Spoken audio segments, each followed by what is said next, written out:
Hey everyone, welcome to this episode of Bullets and Bourbon. I'm joined here with my co-host Frank Gow, and I'm joined with Dylan Easley, Alex Goking, and Sean Muller.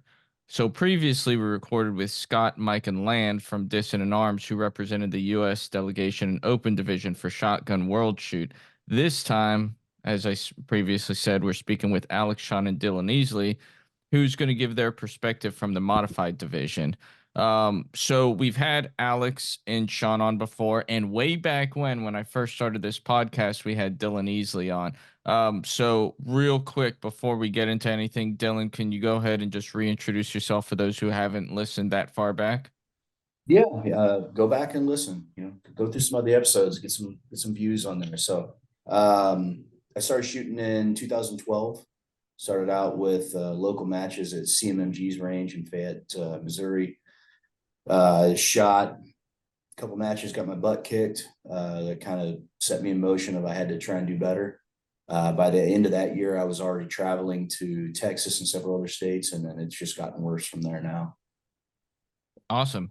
No, it's great to have you back on, to be I'm quite glad to honest be with you. back. Yeah. Alex and Dylan represented the US delegation for modified team match. But Dylan, we'll start with you. How did you envision slots being handed out initially? So I initially thought there'd be like an invite process or putting word out. Something would happen, and you would go around and be like, "Hey, we think you're a strong shooter that you could be in this division. Are you interested?" And now that I know better, it makes a lot more sense. Back in like 2018, the last Shotgun World Shoot, I really thought like, "Hey, man, somebody would bring up like, are you interested in going?" And then I could have made a decision of like whether or not. Now I kind of found out you kind of have to go search it out yourself. Just like the Rifle World Shoot qualification and applications are going to be coming up in like the next 4 or 5 days. If you want to go, you got to get that application in. Then they'll pick teams and stuff from there. Team selection for us, on the other hand, was a little different. There was no modified team. And from the outside looking in, I didn't know if anybody was even shooting modified. And Sam Larkin can get the majority of the credit. Sam was going to shoot open as an individual.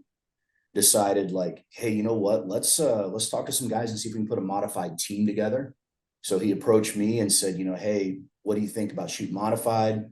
Kind of talked it over with family and some friends and some sponsors and stuff like that. Is this worth it? Would this be a good idea? This sounds fun. Kind of got the thumbs up, like, hey, go pursue it. We started talking about, what do we need to do as a team? And like, well, we need 4 people. So we ended up talking to former Marine shooter James Gill, and James was going to go. And then we happened to be, I think, at NRA show, and we talked to Chad Torres, and Chad was able to go. Later on, James wasn't able to go. So then it was an aspect of, well, we need a 4th. So go through the lineup and you're like, okay, well, who's here? I'm like, well, start with A. Well, there's Alex. And I'm like, well, let's ask. He may not be interested in being on the team. He may be, I don't know. Which it created a different problem for us because with Alex and Sean traveling together, they were actually supposed to shoot a different schedule than us. So they were supposed to shoot AM and we're shooting PM, which would have put them there at different times. So with Alex joining the team with us, we had to try and figure out how to get Sean on the same schedule so they could ride together. Because there was some transport stuff that, my understanding, like we had a driver to take us to and from the range, and they had a vehicle that they were driving, if I'm correct there. But yeah, that selection process isn't really a selection process per se. If you have the money to go and you're interested and you put yourself out there, like if you get out there early enough, there's probably going to be a slot for you. You said something that kind of cued an interest. You said that there's no modified team for the US, and it was basically Chad Larkin, uh ha, Yeah, Sam. or Yeah, Sam Larkin, yeah. I'm sorry, had to basically built the team. Yeah, In I largely in part modified division is wholly a new division here in the US. yeah, We for us, for but that's us. not a new division for IPSC. So There was how actually a modified pistol division and a modified rifle at one time. Now it's just modified shotgun. so how long have they been shooting modified shotgun in the in the world? I don't know when that actually started, but I believe that 2018 there was a modified division, and there may have been one in 2015. I'm not aware. I didn't go back and look at scores that far back. Um, but I mean, to give you an idea, the modified division rule sets in the U.S. are fairly well set based upon IPSC modified. Okay. We don't have a modified rifle division in IPSC anymore. We have open and irons basically. But the modified rule set for rifle was loosely based upon what used to be there. And then the biggest difference for modified pistol in the US versus what was in IPSC is you had to fit in a box. And I think in order to fit in the box, you had to have like a shaved mag well in the back, no more than a 5.25 inch barrel. And then with the optic mounted to the slide, you had to have a 126 mil mag. Otherwise, you wouldn't make the box. So those would be some sizable changes for us in the US, going from 140 mil mags to 126s. I don't know how many rounds that loses us, but I would assume it would be a fair amount. Go from a 24 round mag to maybe a 20. Yeah. But yeah, I mean that they don't even have modified pistol anymore, to my knowledge. Okay. Alex, real quick. Since you were essentially the water boy of the match and you got thrown in at the last minute to be to follow up since somebody else couldn't shoot. Did you have any thoughts or ideas of how selection would go, or were you kind of already kind of in tune with how they were going to be doing stuff? I was based off of just the lead up to Worlds. I kind of was fairly aware on like how things were done, and Dylan already covered that. But in years past, I always assumed there would be a set of qualifiers around the country. But something that I learned fairly recently, getting into the long gun game, that it's not necessarily a big or popular thing at all in the U.S. doing IPSC specific shotgun qualifiers. So that's how I envisioned it was going to be, but obviously a little bit different. But that's kind of where I sit at on that. Well, Okay. kind of add to that. Yeah. So one of the reasons why we probably have that in our head that it was going to be a place, IPSC handgun, when we go to IPSC handgun world shoot or whatever, that is based upon IPSC nationals, which is oftentimes happens in Florida. IPSC nationals is shot every year in the US, and then you have USPSA handgun nationals, and those finishes are typically put in place, and that's kind of how a lot of selection. Like I remember, I think it's JJ Rakaza was not on the US, I think, open team or something like that for handgun world shoot, and people are shaking their head. Well, he didn't meet the qualifications somehow, which a lot of us would have said like he needs to be on that team, like he's going to dominate it. And then for whatever reason, that's just not how things worked out. Which if we go back to 2018, Josh Freilich was not on the open team and won it overall. Yeah. So kind of going back to that conversation of having the best representation in the future, how do you think it should be changed? Like we talked about in the episode with Mike and Lan and Scott that bringing all shotgun matches, and there could or could not be an appetite for it. But do you think that is a format that we should go to in our community in order to find that best representation, having like a IPSC shotgun qualifier or a nationals that you can accrue points over a period of time? Or what's your guys' opinions on how that should be conducted? And Dylan, we'll start with you. I think so. I think that's I think if you started with it tomorrow and put on an IPSC shotgun match in February in Texas, it's not gonna fill up. You need to get that out of your head on day one. Like this is something that's going to build over the next couple of years. But the people who are serious about it are going to go through and be like, hey, you know what? I'm going to go ahead and head down to Texas in February, and I'm going to go shoot this match. And like, I might shoot 3 or 4 of these qualifier matches and modified. I might shoot 3 or 4 in open. Because I think that match format would have been a blast and open.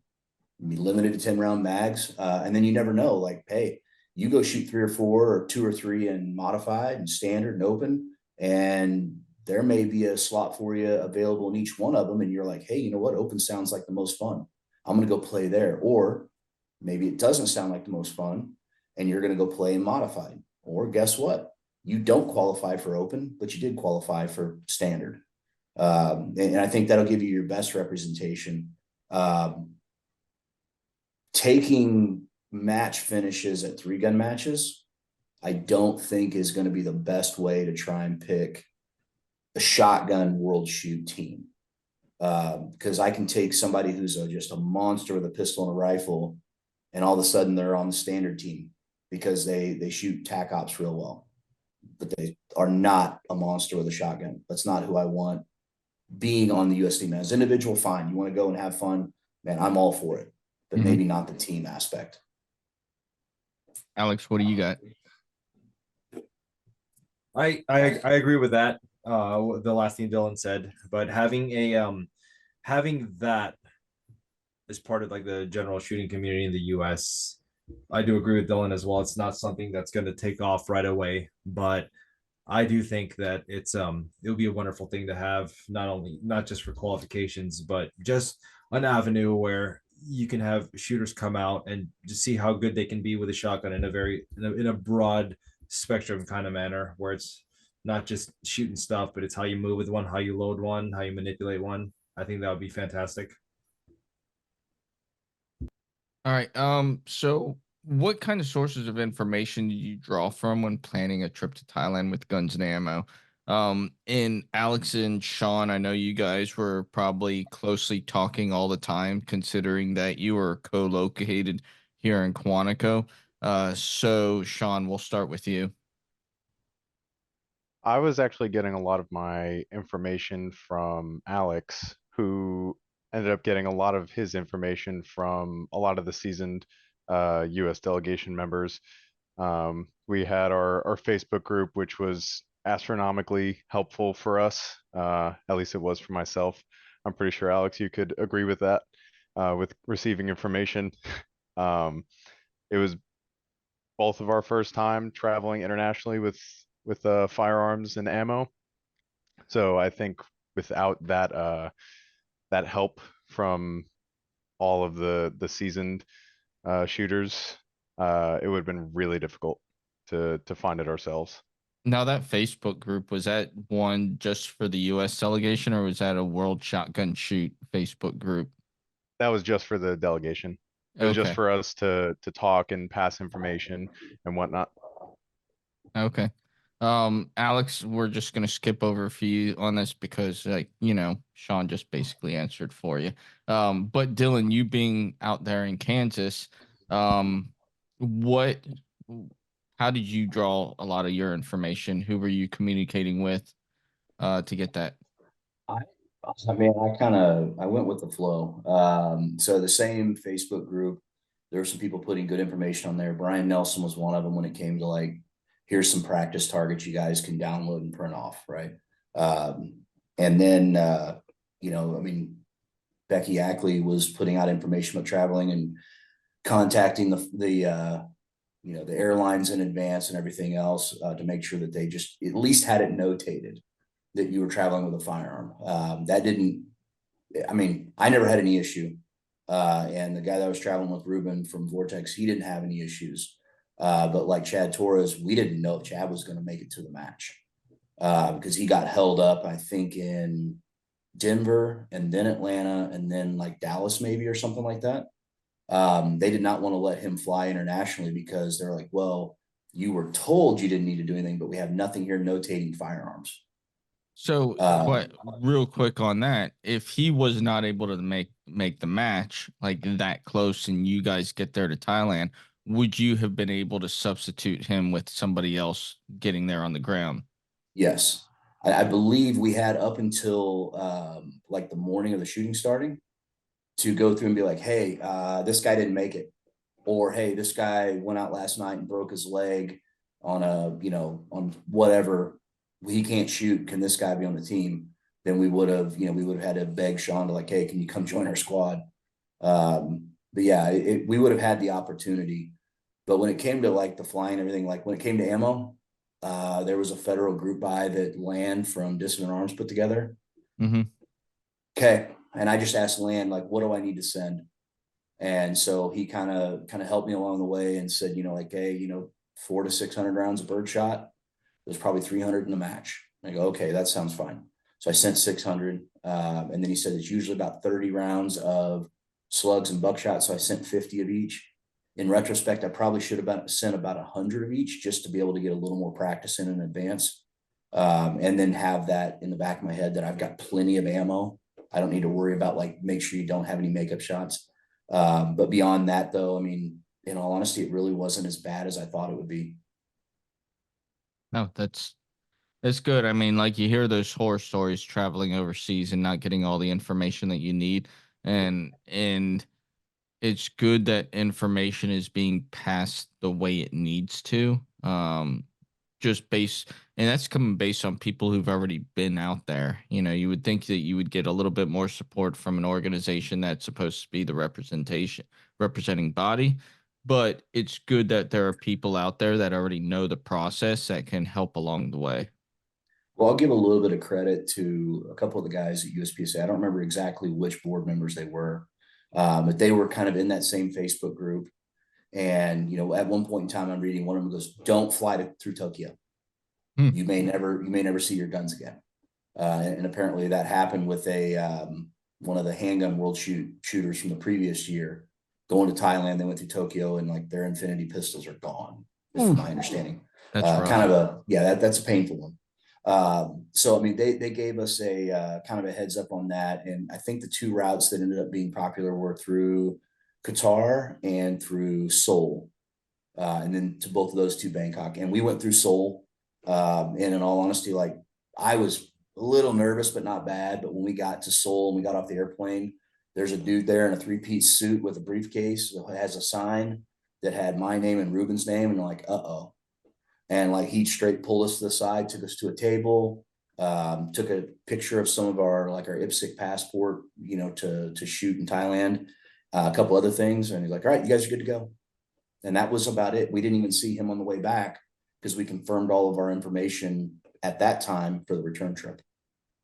There always seems to be a bit of a pucker factor when traveling with firearms, just because it is so controlled. Like whether are my guns going to get there or am I in trouble? Yeah, I think the guns getting there is the minor concern. I've got a one-of-one shotgun.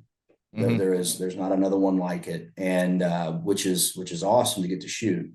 But the bad part is if I got to Thailand, then it's an aspect of like, hey, can I borrow somebody's backup gun? Because Sam went with two guns and Chad went with two guns, which Sean got to shoot one of Chad's backup guns. Would I have needed that? Would I have been able to? I definitely wouldn't have been as comfortable shooting it.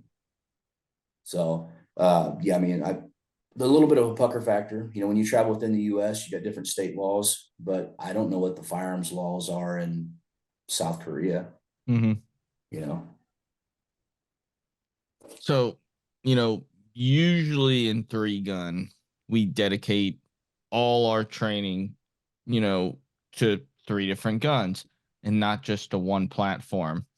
What did solely focusing on shotgun teach you during the workup for the world shoot? Alex, we'll start with you. So before anything, I'd like to say for all the customs agents listening in on this, myself and Sean only flew with gun, but no ammo, as we declared. Anyways, moving on. I don't see how that. Okay. Don't worry about it. They're cool dudes. Anyways, so you hear a lot of in 3-gun where it doesn't really matter that much how fast you quad load as long as you keep all your shells in, you don't drop any. That's cool. You'll be fine. You'll do well. One thing for sure in IPSC shotgun, you definitely don't want to drop shells, but you definitely don't want to load slow. Like I saw it. I dropped a few points just because one, I dropped shells and I loaded slow. So we leading up, we spent a lot of time in pretty much just making sure we can send those quads into the shotgun effectively in a timely manner in order to, be competitive. That was a big thing. We did a lot of it. I had a lot of bad habits to get rid of, but Sean, his quad loads are pristine. It's kind of unfair, there are times when I felt like, when will I ever be the bride? Because definitely the bridesmaid this time around, but that's just me venting. We One thing we did this time, and I don't know if Muller's really that convinced that it worked, but I can tell you right now, it worked great for me. A couple weeks prior to, I felt, wow, took full advantage of the service team member, the benefit of being able to control my schedule. Like, hey, we're about 12 days out. We're going to have a completely different sleep schedule to make sure that when we get there, we are on that schedule and we're not dealing with jet lag or anything. So that was part of our prep on the way there. But those are the big things. I will say that Muller and myself, we both have hit factor carbine style experience because of the Marine Corps matches.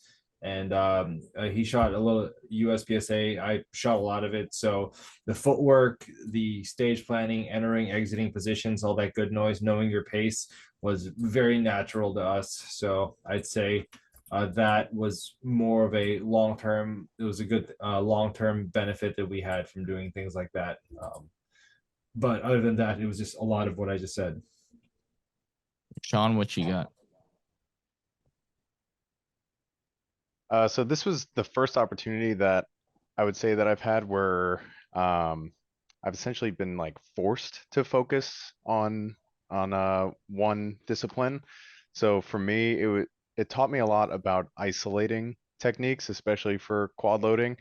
I was able to identify a lot of deficiencies, whether it be my caddies are at a certain angle that my grab doesn't like, or my wrist is at a certain angle when I put them up to the gun. It's just little things like that that I was able to identify and really hash them out. So I think it's very beneficial for three gunners especially to take time on each gun, whether it be shooting a different discipline or just dry firing one gun at a time for an extended period of time. And Dylan, you've been at this game since 2011. What did isolating on just one gun do for you in preparation? Really. So one of the things that I don't do, I don't train multiple guns at a time. I might take all three guns to the range with me, but a lot of times I'll shoot rifle. I'm done with rifle. I'm going to put it up. I'll shoot pistol. I'm done with pistol. I'll put it up. Then I'll shoot shotgun or whatever order. It doesn't really matter. So basically my range sessions, the biggest problem I had was, all right, I got to let the gun sit down and cool. And then I'll go through and reload my caddies and get stuff ready and go set up, move targets, paint targets, whatever. The hard part, I think, in trying to do preparation for this, I was talking to like Josh Freilich on what targets he used when he prepared. And, I ended up running an improved mod choke for pretty much everything because it was the only thing I was really comfortable with what I thought were tight no shoots. And that perspective changed pretty dramatically, which I'm sure we'll get into at some point. But for me, it was just an aspect of like, okay, I shot Vortex Shootout, I shot Memorial. So I shot a couple of big matches in October, November. I had a little bit with deer season, but then like I was practicing anywhere from 450 to 550 rounds a day on Friday, Saturday, Sunday. Through November until we left. It didn't really change a whole lot for me. I only had to bring out one, but that's not uncommon for me. Usually when 3-gun season ends, I'll shoot absolutely nothing but pistol from November until March. And then I'll break out the other guns. Nice. Alex, you're a stage designer, a match director, jack of all trades, I guess. What did you see out of the target presentations and overall stage design at the World Shoot that you would want to bring back to your matches? So I number one thing when I first set foot and started observing the stages, you're not allowed to walk them until the day of. But when I was observing the stages, the first thing I saw was the attention to detail and how the stages are put together was just the best I've ever seen. Like things that could be at a 90-degree angle were at a 90-degree angle, like the shooting areas and all that stuff. The stages were well decorated, you know, kind of, it really got me. Those things got me for sure. But what I would want to bring back to the Quantico match, or even to a certain extent the Marine Corps matches, is just how every bit of the shooting area, every bit of the shooting tests your ability to not just shoot, but your ability to maneuver with the shotgun, or the gun in general. Um, Entries and exits were tested like continuously throughout the match. That if you were just standing, if you came into the match with a stand and deliver mindset, you were going to be leaving a lot of points on the table. There were some parts where shooting on the move was the most beneficial thing, yet the riskiest thing to do. I like that a lot. Definitely put me through a couple dilemmas. And the no shoots doesn't sound like a whole lot, but I've never been in a situation where I had to know just about virtually every pellet that comes out of my shotgun. I needed to know where they were going, and I thought the tight no shoots were a very interesting challenge in the match. And best way to put it in like one package, I remember one of the stages on our last day. Yeah, it was our last day of shooting. There was a stage where it was like, hell yeah, this is definitely an American stage. There's a lot of open steel, just hose them down, burn them up. All right, cool. I have a couple of makeups available coming into this position, so I can be a little bit more aggressive. And at the end of the stage, every shooting position had a no shoot covering up about 80 to 90%. No, it was about 80% of the target was covered by a no shoot. So one strategy, like one of the dilemma it put me through was, okay, cool, I can choke up real hard, but I'm going to lose a lot of time on the open targets. Or I can choke down, hose all these open targets, and really try to edge the targets behind the no shoots down range, which obviously I found like a happy medium where I wasn't choked up too hard, but not too light either. But that kind of planning, these kind of like planning considerations behind, even, you know, behind the shotgun, I thought was amazing. It was definitely mentally stimulating, and I'm hoping to figure out a way to incorporate that into specifically the QSC 3-gun match for sure. And Dylan, as a seasoned 3-gun competitor, what aspects of the stages would you like to see brought into 3-gun here in the States? There's some of them that I don't think you're going to bring into 3-gun as easy. I think the tight no shoots, I mean, they were tight. Like Alex said, you know, you had a 6x6 plate that had 1.5 inches available on the top edge only. And I mean, I hit plenty of them. You know, I think I hit like 5. So it wasn't like I, you know, got away unscathed. And I shot an improved mod choke on all but 3 stages, I think, maybe 2. And those were like our very like last 2 stages we shot on the last day with no shoots. And it was like, oh man, now I can go nuts. And then you got to the stage, oh no, it's 8 rounds. You can't go nuts. You got to go 1 for 1. But there are some other aspects. I think, you know, we talk a lot about shooters being left-handed, right-handed. I've almost never seen like legit perfect symmetry in stages. For you're like a left-handed shooter and a right-handed shooter, there is no major advantage for one or the other. You can't go through and say like, oh man, a left-handed shooter set this up. No, man. I mean, they're symmetrical. They're perfect. There's no hang up for one person or the other. The attention to detail was unbelievable. You know, there are no aspects of like, you can tell that somebody had some 2x2s and they just kind of pieced together about 6 pieces to make a fault line. Like, no, you got a crisp 2x4 that's, you know, set down and, you know, goes all the way to the corner, and it was cut to length for that stage, which is, I think it's gonna be hard to replicate. Not that it's not doable. But you know, some of the more professionally put on matches like Texas 3-Gun, Memorial, you know, you could argue that USPSA multi-gun nationals could very feasibly get there with who's running it now. Those are things that could find their way into stuff like that. The tight no shoots, though, that could get real interesting if you brought that into some of the major 3-gun matches. You're gonna have some people real upset when they go and they're like, "Well, I don't have a full choke." Like, well, even Why? with a full choke, you're gonna have to hold 2 inches off the plate.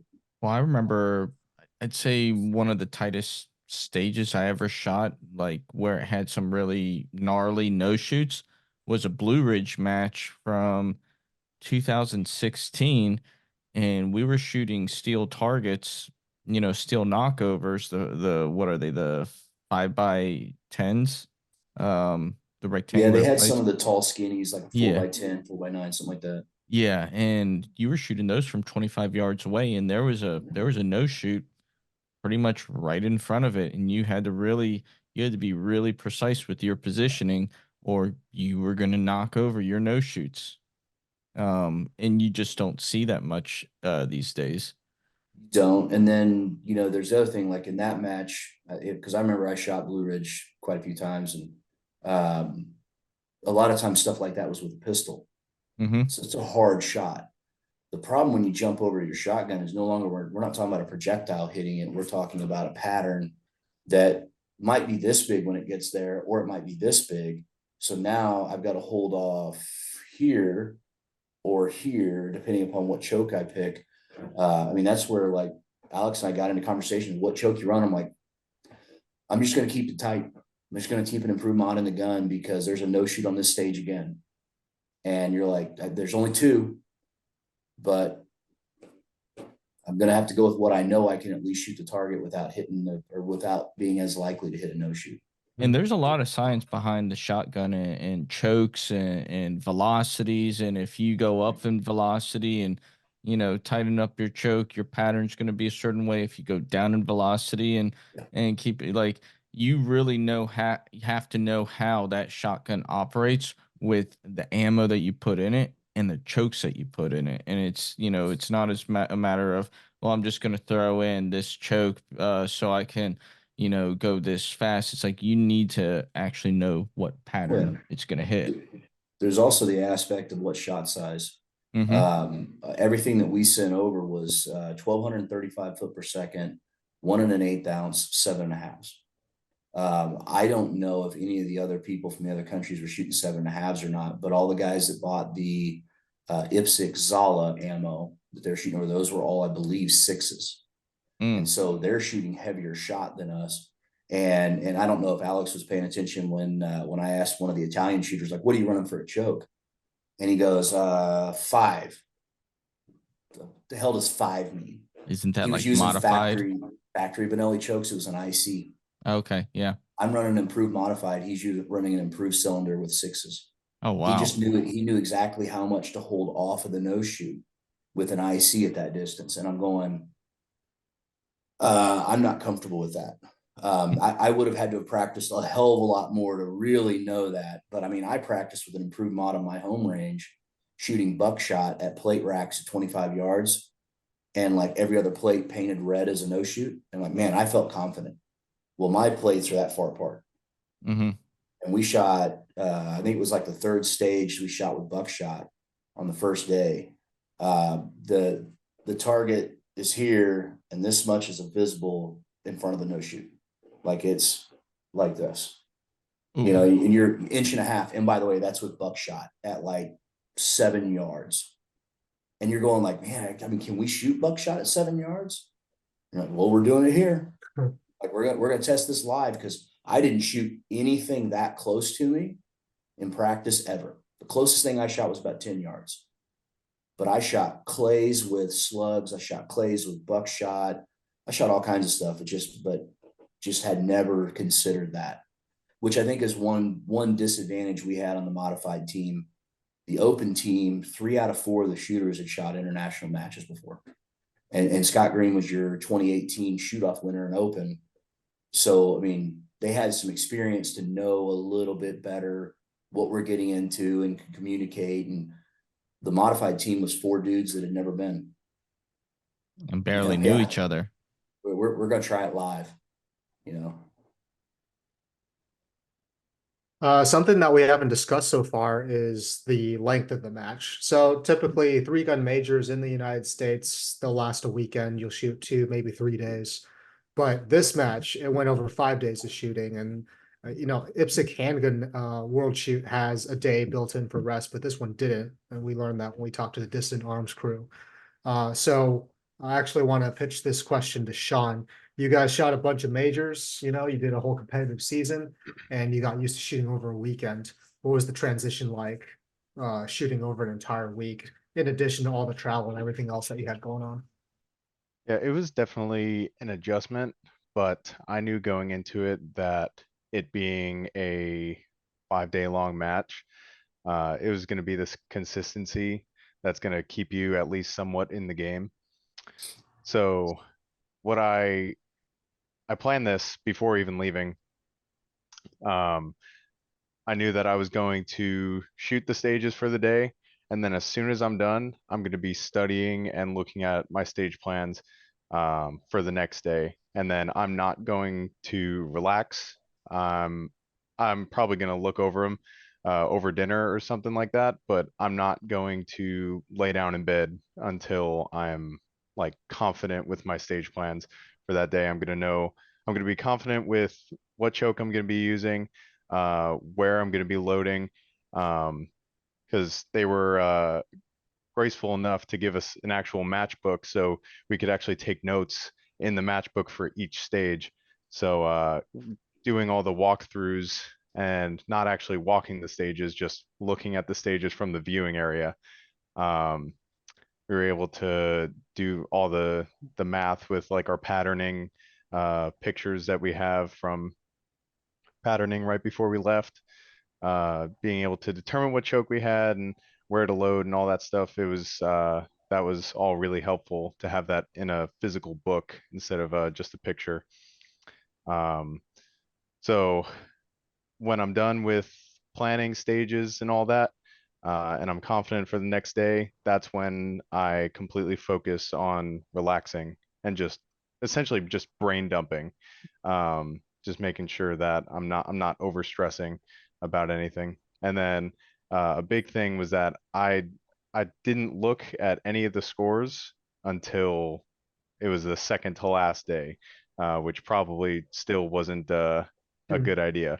But um, yeah, that The was what beginning of the second to last day or it after? was. It was at the end. It was at the Okay. end. All Yeah. right. Yeah. A full day of shooting is that's It, still a lot of available time to fuck yourself over mentally. But okay. you would not believe how fast I could miss.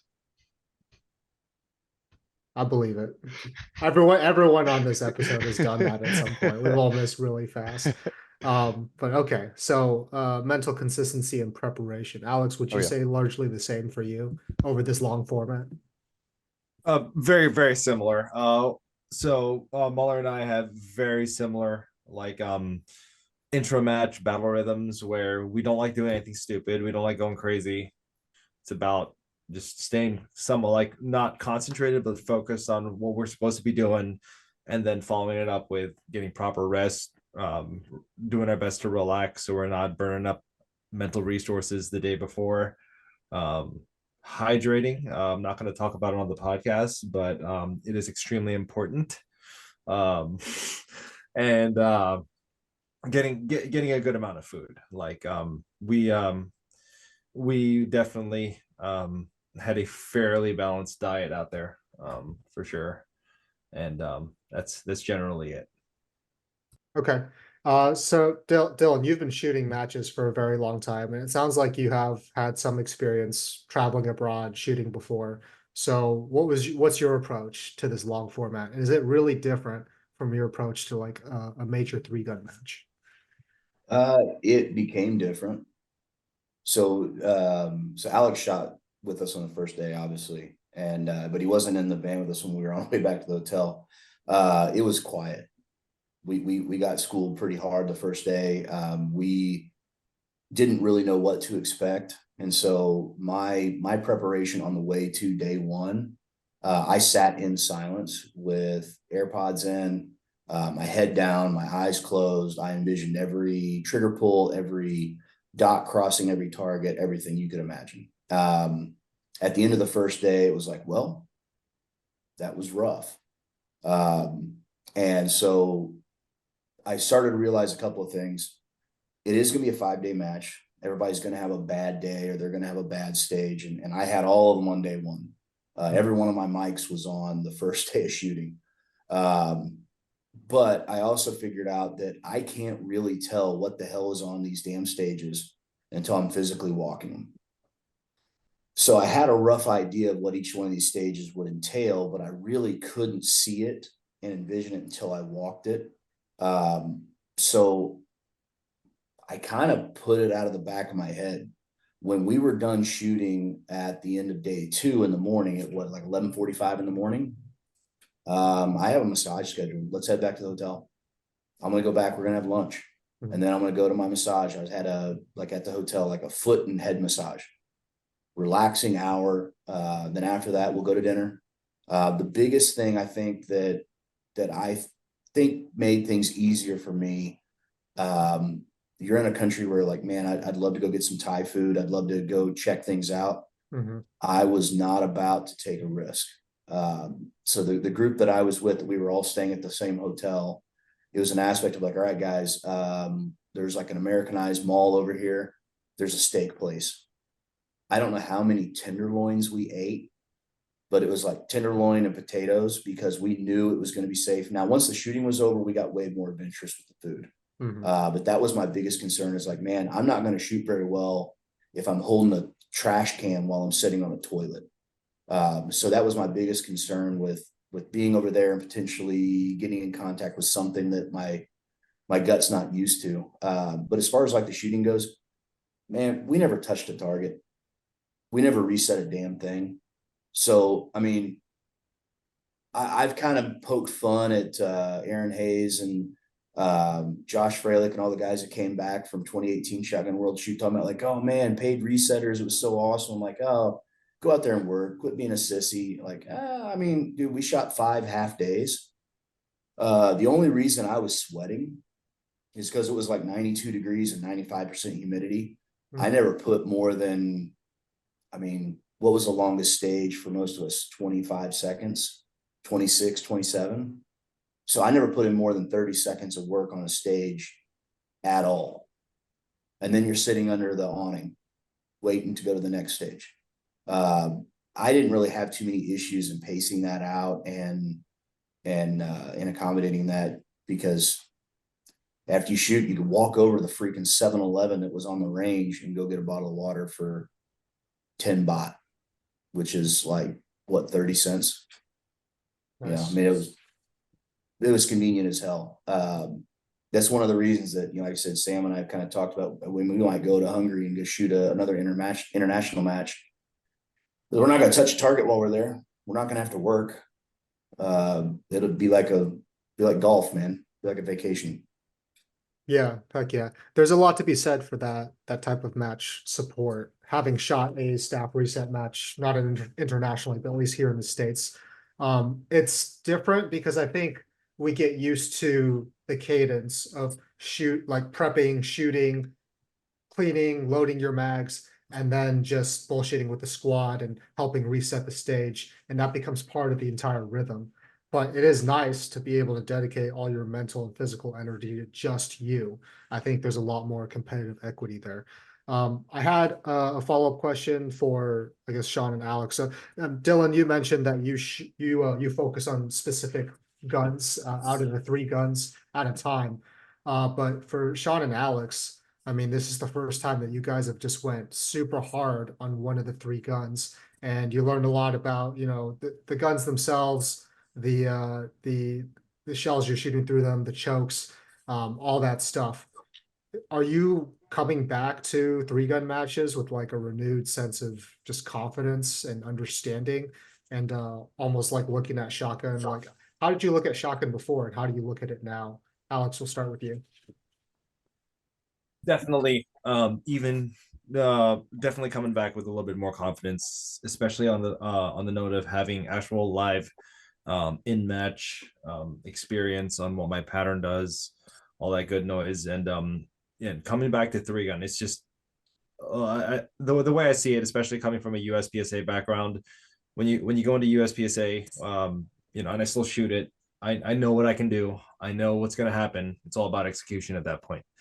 A lot of three gun, it takes a little bit of time for sure to really get warm and fuzzy with absolutely everything your gear is going to do. Like for like, just to briefly touch on like a rifle, it's like, all right, cool, like it's one thing to shoot everything under 50 yards, but it's another thing where, okay, cool, temperature fluctuated slightly, do I have the right lot of ammunition? And in the shotgun, okay, is my inertia gun going to work?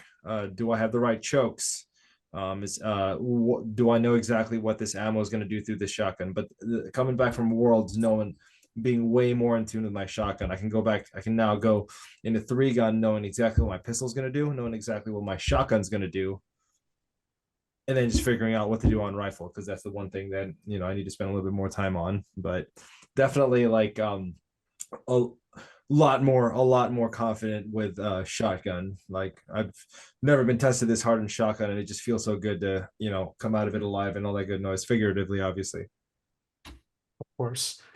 Sean, do you feel largely the same way? Yeah, for the most part, feel the same way. I felt that that sense of confidence boost with just focusing on one gun back when we shot the Microtech Pro-Am. Us and some of the other Marines on the team, we were shooting the RO match, but I wanted to shoot as much as I could with shotgun, like for whatever reason, probably because it was my first match with my new shotgun. It's a Dissident M2. So I wanted to shoot as much as I could with it, and it ended up doing pretty all right. And then I'm looking forward to shooting my next major, because I want that same confidence with that. So Yeah. hopefully it'll feel good. I'd like to butt in real quick. That's the Microtech Pro-Am 2023 RO match overall winner, by the way. Kind of a big deal. Oh, Jesus Christ. Calm down. I didn't realize they give out awards for the RO match. Nah, but apparently you get a lot of photos taken with the other ROs. Is that right next to the plaque that they give it to the What If champion? It sure is. There's a prize table. I know there's a prize table. It's different from the actual awards, but I'm just ripping you guys. Okay, so it's been some time, right? We're in a new year. You guys have had some distance between you and the travel and the match and everything that went down. So how are you looking at the entire experience, just in terms of the results, what it's taught you about yourself as a shooter, and what you might be bringing back into this next competitive season? And Dylan, I'd like to hear from you first. I don't know. It was an awesome experience. Definitely, I've continually expanded where I was willing to travel to. So like 2012, I had like a 4 hour rule, 4 hours away from me, and then it turned into an 8, then a 12. Now it's like an 18 to a 19 to a 20, and then hell, now I've flown 27 hours to get to a match. So my horizons have kind of expanded on that. As far as bringing something back from the match, I would love to say that I had some increased confidence for three gun when it came to shotgun, but it's such a dramatically different sport that man, it just seems like most of our targets in three gun are open. I mean, they're right there in front of you. All you got to do is just hit them. If anything, if I was going to bring back, I wouldn't necessarily mind having the action target made in 6s, and I'd run a more open choke than what I probably ever run before. I might even run like an IC, and I pretty much run light mod for everything in three gun. I might run more open with heavier shot and go to town. I'd probably shoot a little quicker than I would have in the past in three gun, realizing that, I was shooting stuff with an improved mod at 8 yards. Like I was hitting them with a golf ball of lead. So Yeah, I mean, other than that, though, I mean, definitely reservations for traveling are reduced. My concerns about traveling with firearms are reduced a little bit, and I might be a little more willing to maybe fly to a match in the US where I would have driven before. But we'll see how that one goes. Matt, you have a follow-up question? Yeah, Dylan, you largely compete. Well, this season you've largely competed in modified divisions since you were prepping for the World Shoot. Previously, in most of my experience, you've always bounced around the different divisions between Yeah. modified, tac ops, open. Largely a lot of open shooting. Do you plan on sticking to modified for the time being, or are you gonna go back and focus on one of the other divisions? I don't have a damn clue. I've got I've got some advantages. I've got guns that work in each division. Hmm. I've got a 24-inch M2 that is still set up for tac ops. I've got a KL12 for open. My honcho works in any of those divisions, just basically a barrel swap or an optic or iron plate. I would say that as I'm getting older, the iron sights are a little harder to pick up on the pistol. So that, if anything, that might keep me a little more away from, from tac ops. But no, I have no idea. If we ended up having enough IPSC shotgun qualifier matches happening in the US over the next couple of years, I might shoot multiple matches in multiple divisions and go, okay, well, where do I actually fit the best? Because my goal would be, where can I provide the most benefit to, you know, a team for the US. Hmm. So if you told me like, hey man, listen, you shot really well in modified, but if we could have you bringing up a second or third in standard, because we think that would give us a better chance of medaling in standard, then we want you there. Like, hey man, like, it makes sense. Or if they go, hey, we want you to bring up second or third or fourth in open. Okay, if that's where you think that I'm going to best fit based upon match finishes and qualifier matches, then hey, I'm game. I've got the gear for all of them, so why not? No, makes total sense. Yes. Alex, how are you seeing this match? With some distance between you and it. So I want to touch a little bit on what Dylan said. He's absolutely right. This is a different kind of, this is the shotgunnery and in IPSC is significantly different from what we have in three gun. And I would almost venture to say it's the difference between like Steel Challenge and USPSA even. But how the match went for me, the the things that I worried about. Oh, let's start with day one. Dylan's experience on day one. Yeah, Dylan, you had a very quiet ride home. My ride home was a mix of quiet and learning that I probably need to vent a little bit more, and just being a broken record in the ear of Muller over here, just kind of just talking about how pissed off I was in my performance, to the point where I was literally considering midday, you know what, I'm just gonna sell all my gear and just take up another hobby. That's how intense that day was, because and it happened to be the slug and buckshot day of all things, where a lot of the I'm that the match was almost won and lost on that day, or that area of the match, but that really beat the crap out of me. I'd like to say I like shooting nervous, but Worlds nervous is a little bit more intense. So I would say it started to get into my fine motor skill a little bit more than I'm used to. But I loved it. I love what it taught me on what I really need to work on. Was the shorter stages. I feel like I performed more at my level, where less quad loads the better for me, even though I love quad loading, but that's where I was able to at least pull I pulled myself out of performing a lot worse with a series of short courses and medium courses of fire, but the field courses are where I really left a lot of points on the table. But other than that, generally when I saw my finish, just like Muller, I don't like looking at my scores, just because there are two wolves in me. One's a jackrabbit, one's a tortoise, and I'd rather not tap into one or the other.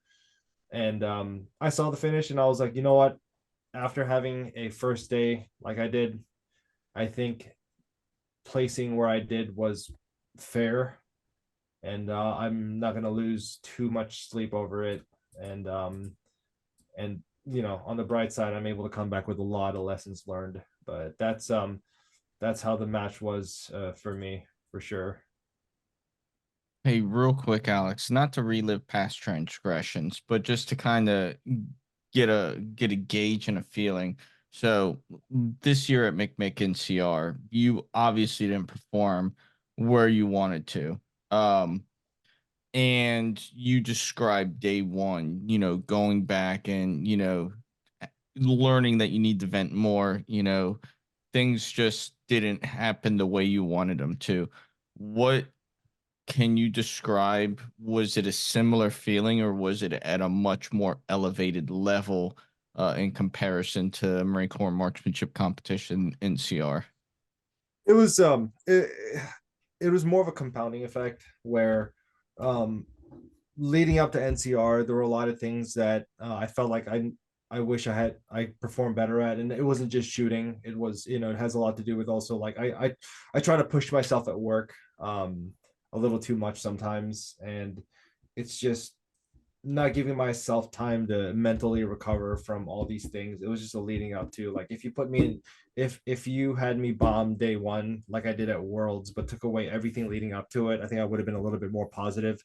But it was it's long story short, since it's not what the podcast is about, it's um there's a great danger lies in doing your favorite pastime, your hobby, as a job, because it can become the ladder a little faster than and a little yeah, it could become the ladder a little harder than you think. So on top of, you know, just the admin stuff leading up to Worlds, it definitely, you know, pushed me to the edge. But I hope that answers your question.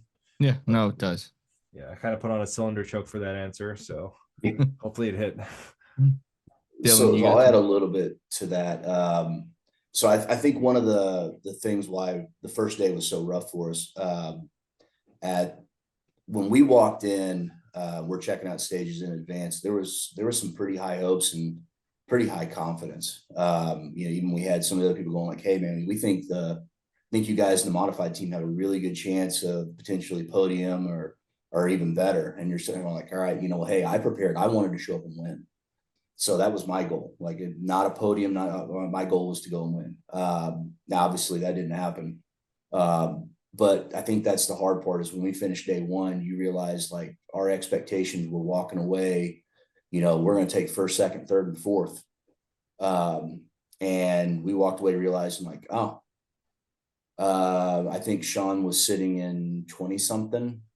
I was in 38th. And then it went downhill from there. And it was like, oh, it was such a heavy, humbling experience at the end of day one, that I think that was kind of the hardest part for us, is like, you know, trying to come back from that. And I think that, you know, not to add too much to what Alex said, but, you know, it was a very, very, very humbling first day. And then we all improved each day as we moved forward. You know, I think until Sean had some equipment issues, I mean, I think through day three, I know you guys don't look at scores. I was looking at him going like, is this salvageable or not? You know, 38th on the first day, because all the modified people all shoot at the same time. So we're all shooting the same stages. So it's not like in 3-gun where like, well, I shot stages 1 through 4, you shot 3 through 6. No, I mean, we're all shooting the same stages on the same day.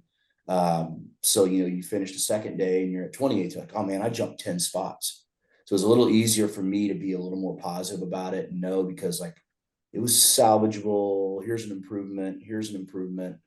So I actually did check scores, you know. Yeah. And, you know, Alex kind of sent a message about the point values on the stages. You're dictated 3, 2, 1. 3 short courses, 2 medium courses, 1 long course, which meant that your point values each day were roughly about the same. So you didn't have like a 3-gun match where you're like, hey man, these are all long range stages 1 through 4. Like those stages, you're gonna have a hard time really picking up points because they're longer. Here's a 30-second stage. You can really pick up points if you shoot in 28, right? You knew what the stages each day were gonna be about the same. So, but yeah, it was a hard fall on day 1 from big expectations, I think, to realizing that we didn't really know what match we were shooting. Well said. Sean, reflections on the match? Well, being that this summer was my second competitive shooting season, I didn't even expect to be going to a world shoot at all.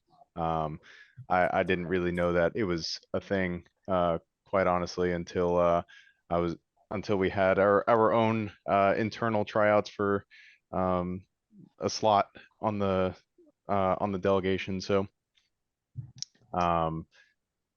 looking back on it, I was hitting myself pretty hard on the flight back, and I was thinking, oh, what could I have done better, whatnot, but wasn't trying to what if it, because I knew that was just going to make myself feel worse.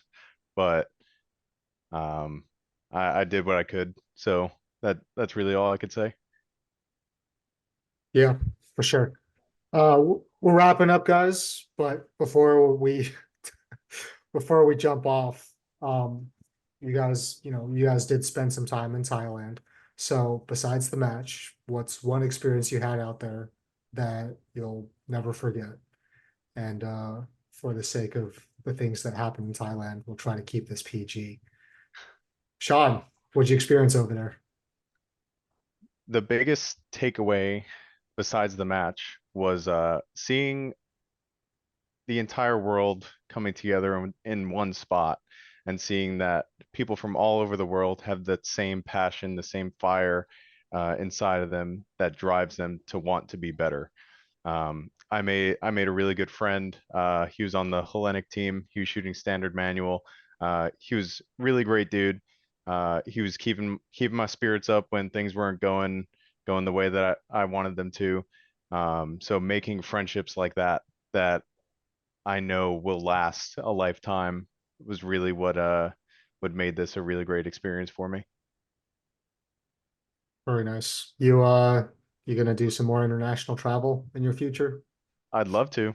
Given the opportunity. Yeah, man. If the opportunity comes up, you have to take it. Oh Alex, yeah. what about you? Alex, something besides the match that you experienced? Sorry, my mic was being weird. It's all good. So it's still somewhat related to the match, but since most of our off match hours were fairly tame and relaxing, but just like what Muller said, the people you meet out there, like we squatted, and Dillen's probably going to go into detail about this a little bit more than I will, but we squatted with the Hellenic or Greek team, modified team. We squatted with the Italians. After like a couple days, like people started to kind of like even keel out a bit, and just everyone starts to relax a little bit more while still maintaining competitiveness. They were some absolute great individuals to shoot with. Like I was able to see on top of their shooting abilities. Just it was fun, mixing in with the other cultures and just learning about each other, talking to each other. It was great. And the awards ceremony, on top of the entire event, from the opening ceremony to the shooting to the staff to the event, this organization puts so much thought, so much attention to detail in everything that they do. Like everyone out there was proud of the event that they were putting up. All the competitors were proud to be there. Just everyone standing on the stage with their flags, and everyone singing their national anthems. Definitely the Brazilians like took that. If that was a trophy of who sang their national anthem the best, it would have been the Brazilians. Those shooters know how to hype each other up, and how to hype their own country up. But there was a moment where I sat next to Len, and Matt and Frank, you guys know very well, kind of just how much work we put into all of this every day, and it can get exhausting sometimes. But I sat next to Len, and I told Len when we saw some shooters walk up onto the stage with their flag, and I was like, I don't really set a lot of goals for myself, because I try to focus on the path. But I really want to know what it feels like to stand up there on that stage representing your country like that, like holding your flag. I told him, like, I kind of want to know what that feels like. And that was, a match so professionally done in a manner that they did, really makes you want to, really makes you want to be on that stage. And even just, I don't care, third, second, first, team win, just want to know what it feels like to be on the stage at an IPSC event. It was just wild, indescribable. Yeah, I have a feeling in the future we'll look back at this moment on this episode, and yeah, it'll be quite a reflection someday in the future. Dylan, what's something you experienced out there that you thought was super cool? Things that they went through. Our squad mates were awesome. Guys from Greece and Italy. I'm not going to butcher their names, but ended up becoming friends with them, and have kind of kept some doors open where we've talked about going back and maybe another match or two international before the 2026 Greece Shotgun World Shoot. It was kind of cool to see some stuff at the closing ceremony. There was a guy there that I can't remember what sport he worked with about getting them involved in the Olympics. Muay Thai. So, which one? Muay Thai. Muay Thai. Okay, yeah, getting Muay Thai in it, yeah. And so he was heavily invested in trying to get like the Shotgun World Shoot to become an Olympic event. And after 2026, I believe the World Shoots will be held every 4 years, not every 3. So it'll be shotgun, then rifle, then I think pistol, and then PCC, then back to shotgun. Now, whether or not it ever gets to there on the Olympic stage, man, that could really change the horizons of things, where you look at like guys like us, I'm 41 years old. The next one I'll be 44. Like I'm getting closer and closer to that senior category. We push it into an Olympic sport, the three of us may not even be able to qualify for a team slot anymore, which is, not necessarily a bad thing, because, we want the U.S. to win, obviously, right? But it is kind of cool to see some stuff go in that direction. Some of the less boring stuff, there was some culture shocks in Thailand. We did some walking around and walked the markets, and I love my wife and I am faithful to my wife, but I can see where somebody visiting that country could definitely go a different route. The scenery was beautiful. It's a beautiful area in Thailand. Food was, for the most part, really good. The food at the closing ceremony, the closing ceremony was awesome. Ton of national pride, great event. The food was god awful. And I'm pretty sure I'm not the only one who will say that. But I'm with the shellfish allergy, I was pretty limited in what I could have. I had some noodles and stuff with, what was supposed to be like Alfredo sauce. I'm pretty sure it was just milk, and unseasoned milk at that. So, like I ended up resorting to French fries and chicken nuggets, and they were still bland. But outside of that closing ceremony, being like within walking distance of our hotel, there was great food everywhere. Even like I hate saying a Thai restaurant, but when we went to eat at a local restaurant, it was damn good. I have yet to find mango or been able to make a mango smoothie like what we had over there. And I think I had like probably, 6 or 8 smoothies minimum while we were there. Just the fruit, for whatever reason, was way better. But yeah, it's something that I kind of wish my wife would have gone with me to experience. And I've already talked her into, if I get into being able to go to 2026 in Greece, I think she's going to go this time. Yeah, that's awesome. Really, really awesome to hear about your guys' experience, not just the shooting, but getting out there and meeting shooters from different countries and representing representing our great country on the world stage. It's all really great stuff. For our listeners, obviously, this is the second episode we've done on the IPSC Shotgun World Shoot. That's because it's such a big event. This is supposed to happen every 3 years because of COVID. And the last one was in 2018. This one's in 2023. So it only comes along every once in a while. And so the window for athletes to be able to participate in a match like this is like they only get so many chances. So that's kind of why we decided to, interview different groups of people about their experiences. But we really hope you enjoyed listening to Dylan, Alex, and Sean tell you about their experiences training for, traveling to, and shooting in Thailand. Let us know how we're doing. Leave us a review. And we'll see you in the next one.